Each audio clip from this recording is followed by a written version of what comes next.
I probably would have left it alone and carried on with my life without her, but it was his smirk that did it. He forced my hand with that smirk, and whether she saw it or not, their total disrespect tore into my soul. It was obvious that Samantha, my wife of 6 years, wouldn't be my wife for very much longer. Part of the problem in our marriage was that I had been working too hard for the past 6 months. I was in line for a big promotion, and with it would come a very large bump in salary. That meant Sam could quit her job, and we could start our family. Another problem was that Samantha is a beautiful woman, one of those drop-dead babes that never learn to be assertive when men flirt with her. She didn't exactly flirt back, but she has a wonderful smile that sends the wrong message. Since Sam bears a close resemblance to Scarlett Johansson, with the same beautiful face and great body, only taller, men naturally gravitate to her. I had my suspicions for a while. She was working too many late nights, and there was more travel out of town. But the smirk on his face at their company holiday party, that was the smoking gun. I almost had to force Sam to invite me to this party, and now I knew why. Respect is a big thing in my family. My name is John Simon Selly, by the way. If you'll indulge me for a few minutes, I'll give you just one example. Back in high school, I was the all-star shortstop for the varsity squad. It was early in the season, and we were facing the team that had the best chance at keeping us from a conference championship. The opposing pitcher threw a fastball right at my head. The ball missed my face but hit me in the helmet. I got up and started jogging to first. I looked over at the pitcher, and he gave me a smirk, then quietly mouthed, "Wimp." I charged the mound and surprised the heck out of him. Instead of playing patty cakes like most baseball fights, I whacked him with my fist right in the nose, breaking it and sending blood gushing all over his pretty white uniform. All hell broke loose after that. I was suspended, awaiting a hearing on whether I'd be permanently banned. My coach was fairly disgusted with me, but my old man agreed with me when he took me home. "I saw what that jerk did and said to you, you can't let these clowns disrespect you. It all goes downhill after they know they have you by the balls." The coach's disapproval bothered me, though. He'd been my coach for the last 3 years, and I wanted his respect. When I showed up in his office the next day, he gave me a lecture I never forgot. "What do you care what some lowlife says to you? You know where I grew up, down at State and 75th, where some gangbanger was always trying to get me riled up. I was lucky.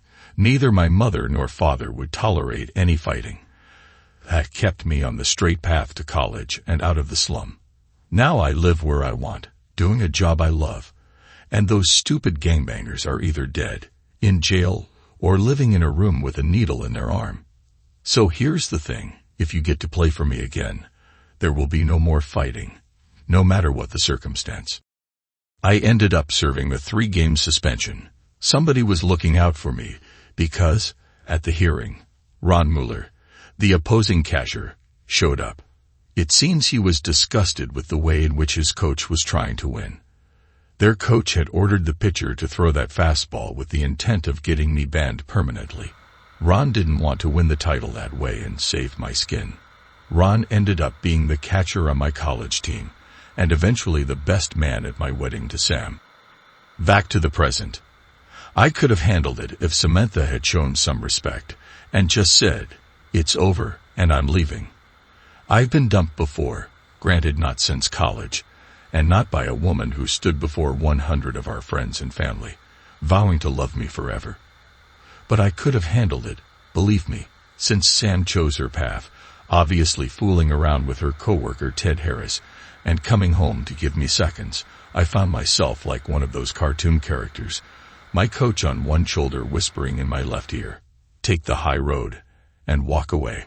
My father on the other shoulder shouting in the right ear, "Crush them both, son." It didn't take a long time or any secret spy tricks to get the concrete proof I needed. Monday morning after her company party, I took off work, hired a divorce lawyer, and retained a private detective. The first night that same week, when Sam called to tell me she was working late, I called the ex-police detective, and he followed them to the jerk's townhouse.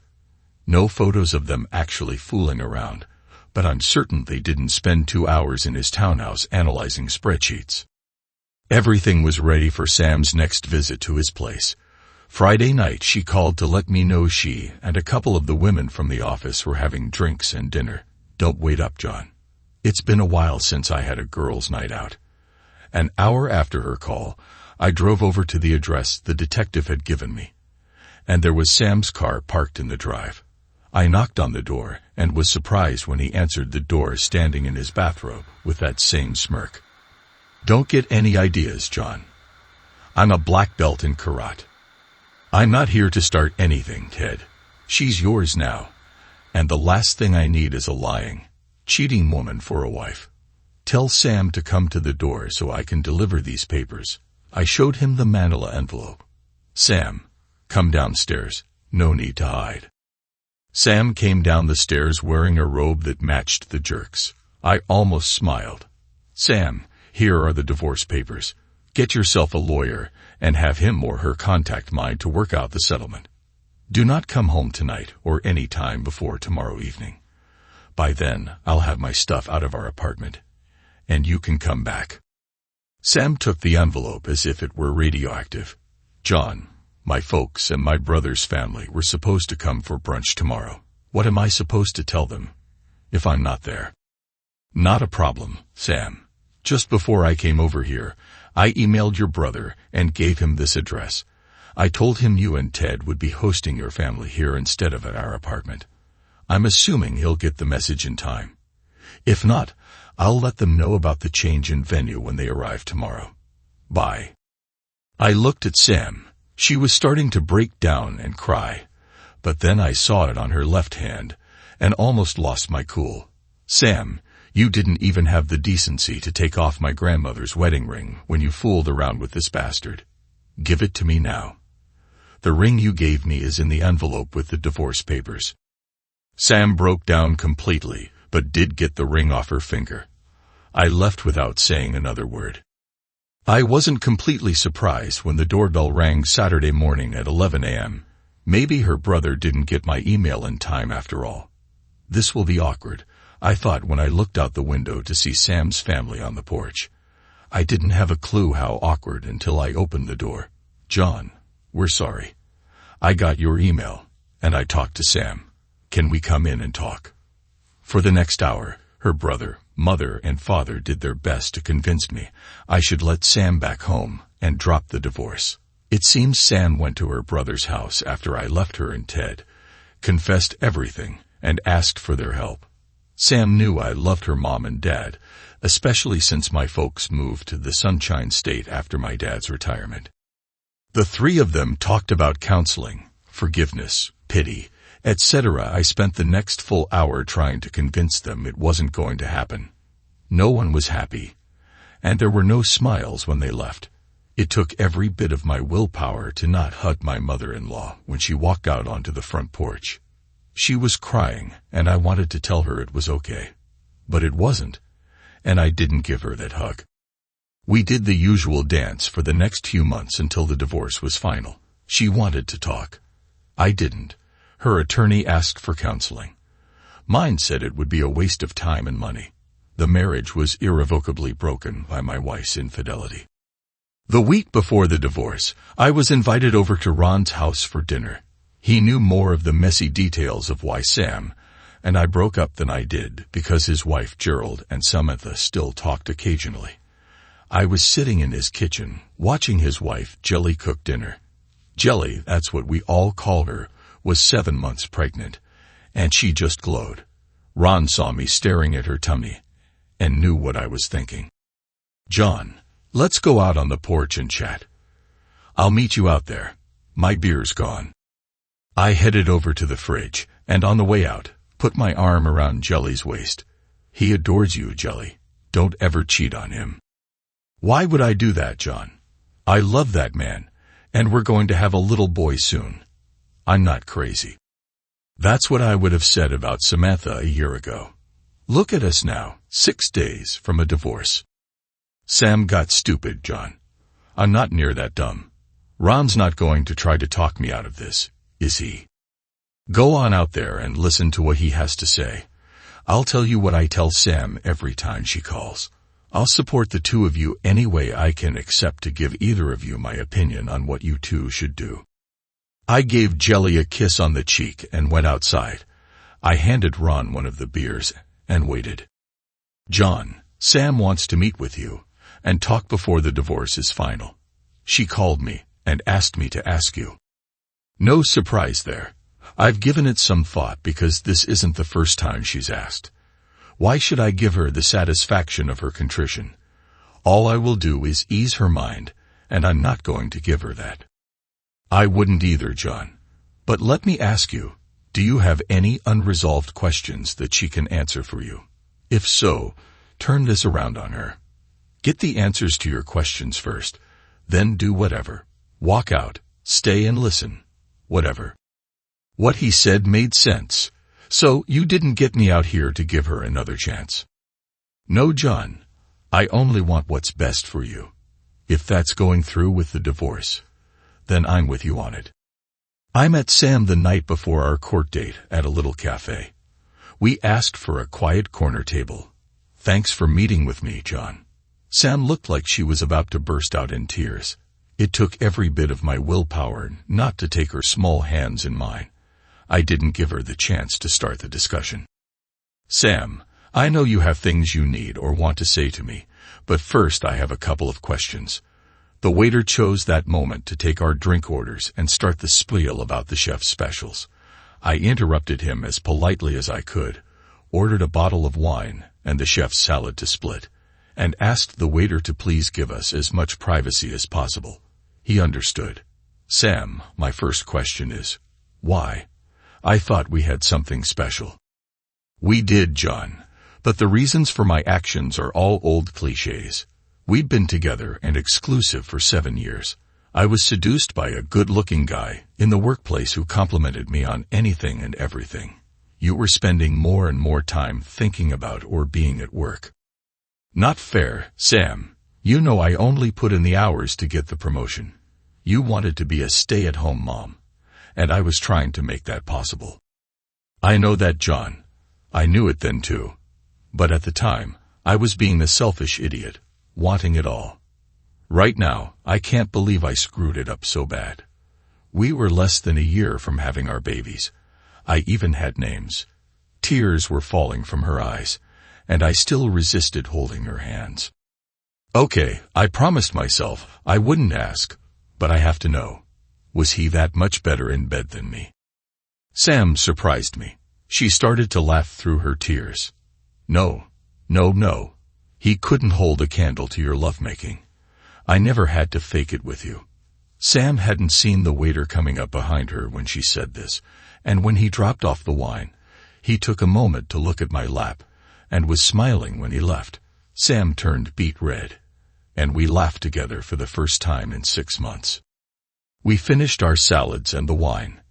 Sam spent the time trying to get me to accept her apology, but I did hold out, telling her I might one day, but that it was too raw and too soon.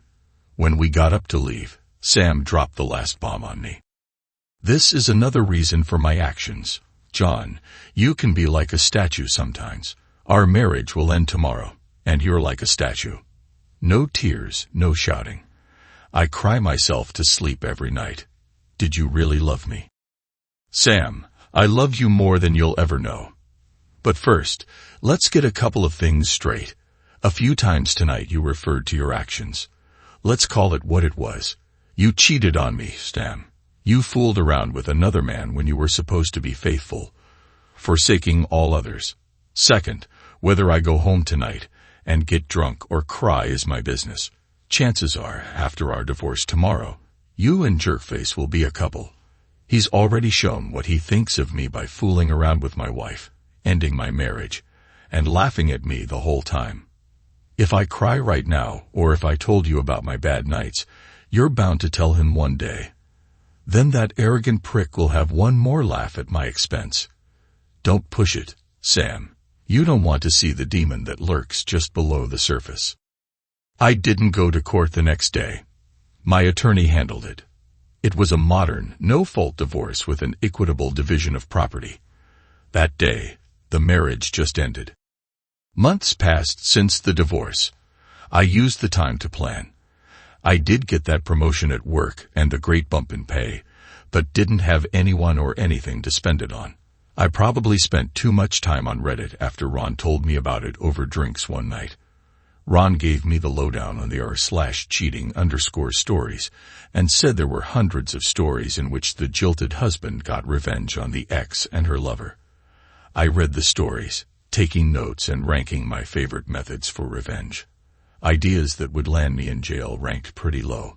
Psychological terror ranked pretty high. The rankings changed after I had the misfortune of bumping into Ted one afternoon. I didn't know it at the time, but following our divorce, Ted and Sam did start dating again and were now engaged. Ted let me know that he won. I lost. Sam was a fantastic lover that he couldn't get enough of, and I must have something wrong with my equipment since Sam was so easy to get into his bed when we were married. Was I a coward because I turned and walked away? I wasn't afraid of Mr. Black Belt, but I had just spent 2 years busting my butt to get that promotion, and any physical altercation would flush that half of my life down the drain. The guy had already messed up my love life. Would he get the satisfaction of wrecking my work life too? I walked away. You may call me a doormat for that, but it is what it is. My method for payback came to me out of the blue. It's a funny thing about some guys. They can't help but dip their pen in the company inkwell. Ted was no exception. Sam wasn't the first woman he dated from their company. One day, I received a call from Helen Smith, a woman I had met at one of the company parties.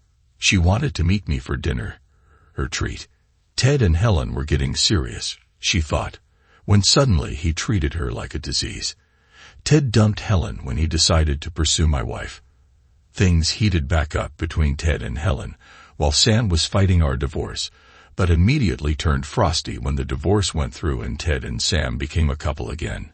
Helen was pissed, and hell has no fury like a woman scorned. How could you let Ted steal your wife without so much as a whimper? I was at that holiday party last December and saw the way Ted acted. I was still in love with Ted and was hoping you would fight for your wife. You didn't do a thing. Are you clueless or just a wimp? This dinner invitation was Helen's attempt at giving me some backbone. I sat back, took a drink of my wild turkey, and thought about how I would answer her challenge. Helen, sorry, I don't know you and don't know how much you can be trusted. Trust is in limited quantity at the moment. But I can tell you I am not a wimp, and that someday there will be repercussions. Ever hear the saying, revenge is a dish best served cold? Helen looked at me. Damn, I didn't think. You're Sicilian. That's right. And if you're really interested in some revenge, then just sit tight for a while, and one day I'll call you and ask for a favor. Nothing illegal, but very important. I went home that night, and my ideas started to gel. But could I trust Helen to keep her mouth shut? I discreetly made an inquiry to someone I could trust, and he confirmed Helen's story. Helen and Ted had dated, and their breakup coincided with Sam and Ted's now open relationship. While we talked, my source apologized for having missed the first affair and not giving me a heads up. He graciously offered that the company's senior management was tired of the romantic trauma surrounding Ted's affairs, were in the process of rewriting the corporate policies regarding workplace romances, and that Ted was rumored to be skating on very thin ice. During my separation and the 2 months since the divorce, I'd been hiring an escort for my sexual and social release. Cindy Fox, her professional name I assume, and I would go to dinner or a show every 2 to 3 weeks and would end up in bed for a couple of hours of sex before she went home. It cost me a bundle, but like I said, I had nowhere else to spend my increased paycheck since my promotion. It was my first time paying for sex, at least directly, but I didn't want to tempt myself with a rebound relationship. So Cindy became my go-to lady whenever the urge hit me. She also became an integral part of my plans. I called Helen and told her if she was on board. She only had 2 tasks. First, give me Samantha's schedule for when she would be out of town on business. Second, at the right time, approach Ted and ask him to meet her in a public place to get closure. Helen called me the next day. Sam was scheduled to be out of town in 2 weeks for 3 days and nights. Helen contacted Ted and arranged to meet him the first night of Sam's trip at the downtown Hyatt Lounge, just for drinks and conversation. But I'm certain Ted was thinking he might end up with Helen one last time. Cindy was laughing when I explained the first part of my plan, but I really shocked her when I laid out part 2. Cindy, do any of the ladies that do what you do ever get a social disease? I'm not talking about any deadly stuff like AIDS. I'm talking about the curable things like the clap. Sure, it happens, but it's rare. Most of the girls insist on condoms. There are a couple I know that will bareback, but they try to be careful, and they charge double for the privilege. There have been a couple of those girls that had to get the cure. Do me a favor, please.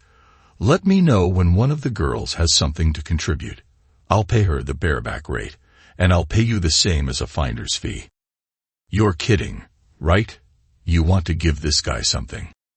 Nothing deadly, just something to spoil his wedding night. Everything was set for part 1. Cindy told me the details later that night. She was sitting at the bar in the Hyatt Lounge, sipping a Cosmo when Ted walked in and sat next to her naturally. They exchanged smiles, and Ted ordered a scotch. Cindy was wearing a typical business suit and looked very professional, not that kind of pro. Ted's cell phone rang almost immediately. Sure, Helen. I understand. Hope your mom gets better. Ted hung up and immediately turned to Cindy. Hello, I just got stood up because my date's mom is sick. Can I buy you another? Cindy gave Ted a big smile. Sure. I can handle 2, but don't try and get me drunk. I've been on the road for 2 weeks and haven't seen my husband during those 2 weeks. A girl starts to get randy. Cindy flashed the wedding band I bought in a pawn shop for this occasion. It was like waving a red cape at a bull. Ted took the bait. My name's Ted. It's a pleasure to meet you. They drank and small-talked for a half hour. Cindy did have that third drink and did her best to act a little tipsy. Before she finished her third Cosmo, Ted was doing his best to seduce her. Little touches on her arm and leg. Charming conversation with enough sexual innuendo to try to warm her up. Cindy told me it was hard not to laugh at all the work he was putting into this, considering she was getting paid. She finally had enough of the seduction, finished the Cosmo, and invited him up to her room. Ted and Cindy fooled around twice up in her room. Of course, Ted didn't know that the entire event was being photographed. Cindy kicked him out, claiming a need to recover and get some sleep, but not before getting his cell number. Then she and I reviewed the photos on my laptop. I promised any shots where she could be identified would be erased before either the camera or memory card left the room. Even after erasing half the photos, we still had a few dozen showing Ted and his all-together, fooling around with the stranger. It was another month before the wedding, and I was hoping we'd get lucky before the month was out. Within 2 weeks, Cindy called me with the news. One of the girls is sick with gonorrhea. I only found out because she's asking me and another girl to cover while she takes the cure. Did you tell her about my request? Briefly, she's willing to have a conversation, but be aware she's a mercenary and will probably charge you another double because she figures you'll have a hard time getting a replacement. What about your rate? Does that change? No, I figure we have a deal, and you always take good care of me. Which is true because I've always tipped her an extra C note. So Cindy and I met with this young lady, no name she insists, and worked out the details for part 2. This will cost me a few G's, but it is so worth it. Cindy calls Ted the next day. Hey Ted dear, it's Cindy from the Hyatt. Remember me? How could I forget? Are you in town? Yes, I'd wondered if you're up for the ride of your lifetime. Pretty full of yourself. We had a lot of fun that night, but what are you willing to do to make it the ride of my lifetime? I'm here at the Hyatt with a coworker. She's a wild one, and after what I told her, She thought you could handle us both this evening. Can you get away?"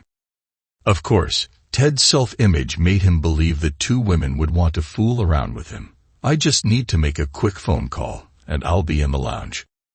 "Not the lounge. Just come up to room 449.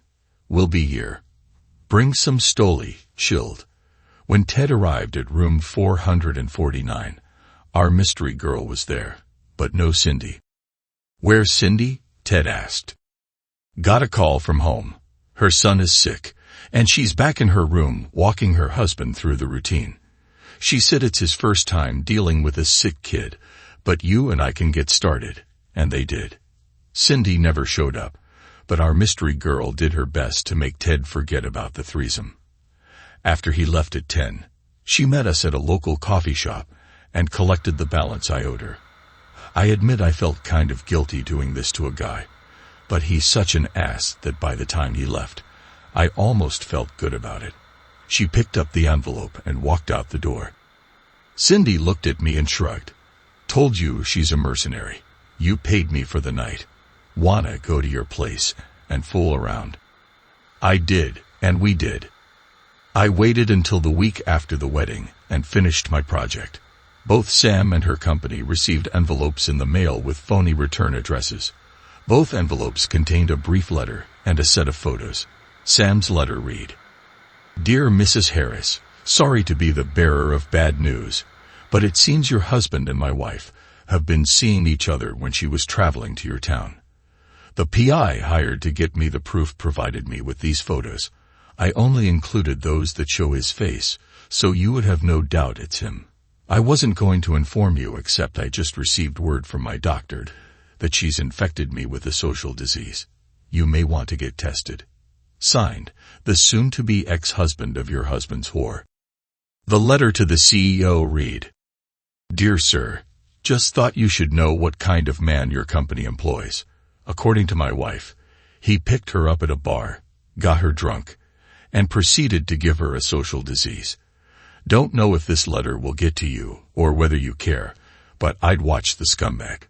He seems to have no morals. Signed, one sorry husband." Things quickly fell into place. Sam's family had the marriage annulled. Ted got fired, and rumor has it they both were on meds. It helps to have a friend in the county health service department. I pretty much went about the business of getting on with my life. Sometimes I imagine follow-up scenarios. In one scenario, I beat the living daylights out of Ted. In another, I pretend to get back with Sam, take her to a foreign country, then leave her stranded there without any cards, passport, etc. I might have done it too, except for the vision of her mother and what it would do to her. I may have been that cruel to my ex-wife, but not to my former mother-in-law's daughter. But I quickly lost interest as my new job became more interesting and challenging. That is until the next Simon Selly family picnic. Uncle Vin, my father's older brother, was there. Uncle Vin is connected, if you get my drift. He called me over, and we had a quiet chat. "Johnny, tell me about your divorce. What happened? I liked that girl." I gave Uncle Vin the Reader's Digest version of our breakup. "What did you do about it?" Then I explained what I had done to seek revenge. "That's wicked, but not exactly scorched earth." "No, Uncle Vin, I did my best to put it behind me. Take the high road." I told him why. "That's good, and those are great reasons.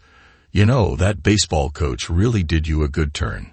Uncle Vin wasn't any more or less a bigot when it came to racial matters, but he always thought it was funny that a black man from the Chicago slums had as much influence on my life as my father.